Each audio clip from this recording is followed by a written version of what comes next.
Today, the banana is enjoyed globally for its delicious sweetness. However, little known to most people, the company that fueled the banana craze has a history that isn't quite so sweet.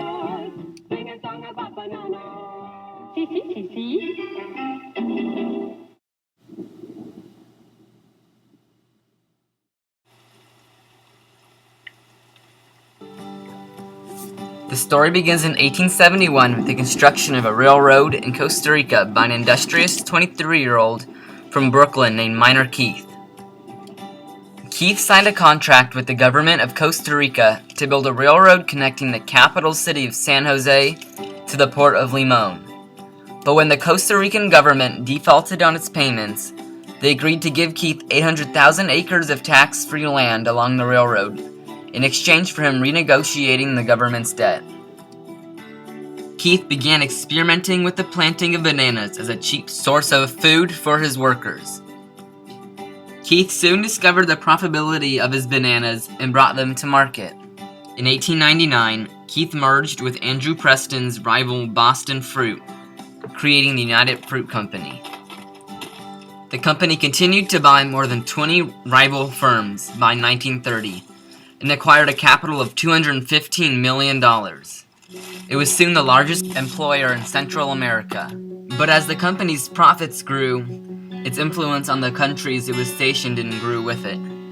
The United Fruit Company was frequently accused of bribing government officials, exploiting its workers, paying little by the way of taxes, and working ruthlessly to consolidate monopolies. In fact, the company's reach was so ubiquitous that it became known as El Pulpo, or octopus in Spanish. The United Fruit Company's grasp was perhaps the strongest in Guatemala. There, the company had found unconditional support with the Guatemalan dictator Manuel Estrada Cabrera. Cabrera gave them his full support. He promised to maintain the company's power and terrorized and arrested anyone who opposed him. Cabrera granted the United Fruit Company the exclusive right to transport postal mail between Guatemala and the United States. The United Fruit Company was given hundreds of miles of railroad. They controlled all transportation and charged a tariff on every item of freight that moved in and out of Guatemala. They were given control of the ports in the countries they operated in return for money and arms that local governments could use to crush resistance. They were also given a monopoly on radio broadcasting in Guatemala. The United Fruit Company created the Tropical Radio and Telegraph Company, which owned all of the radios and telephone lines in Guatemala and used them to spread their propaganda. They did not have to pay any taxes to the government, and since they owned a very large percentage of the land, these countries were often left with little money. They would later become known as banana republics. The United Fruit Company strictly opposed any attempts at the formation of unions. It would abandon entire areas if unionism began to gain a foothold, tearing down any housing and schools they had built there. In December of 1928, the workers on United Fruit Company plantations in Colombia went on strike. At the time, it was the largest labor movement witnessed in the country. A Colombian army regiment was ordered to shoot into the crowd of protesters by the U.S. Army, who were eager to defend American interests in the United Fruit Company. An estimated 2,000 protesters were killed in what would later be known as the Banana Massacre. This became the start of a greater U.S. intervention in South America in attempts to help protect the United Fruit Company. America would use the newly created Roosevelt Colliery to justify their actions.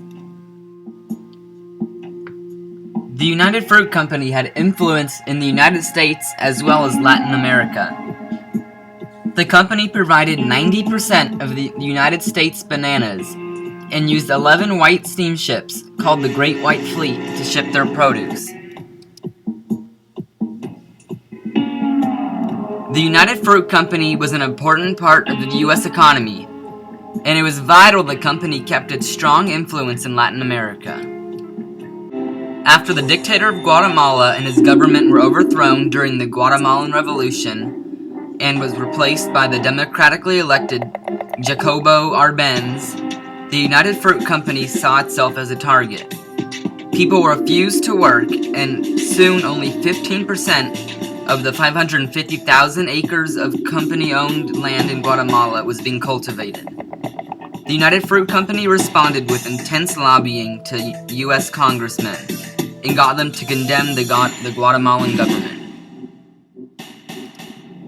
But the worries of the U.S. increased when Arbenz announced the enactment of his agrarian reform law, which would expropriate several 100,000 acres of uncultivated land owned by the United Fruit Company. The CIA set up propaganda networks in Guatemala, saying the government was led by communists. Under President Harry Truman, Operation PB Fortune was set into place in 1952, but its plan to smuggle weapons in on a produce ship failed. The next operation, set place in 1953, was called PB Success.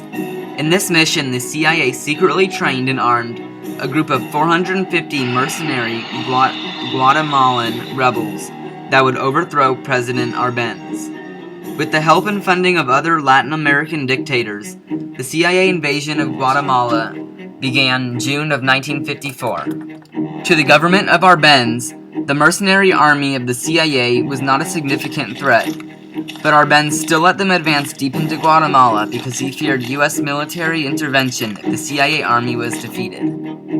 And on June 27, 1954, Arbenz resigned the presidency of Guatemala. For the United Fruit Company, business went back to usual once all the company land was returned by the communists. But for the indigenous people, all hope they had to escape the grasp of the United Fruit Company was gone, and the banana republics remained economically devastated. The United Fruit Company would later merge in 1968 to become the United Brands Company, and again to become the name we know it as today, Chiquita Brands International. Although not under the same name anymore, the United Fruit Company's impact can still be seen on Latin American countries today. The economic and social devastation these countries faced in the 20th century is a direct result of the United Fruit Company's monopolistic and tyrannical grasp over the lives of the people.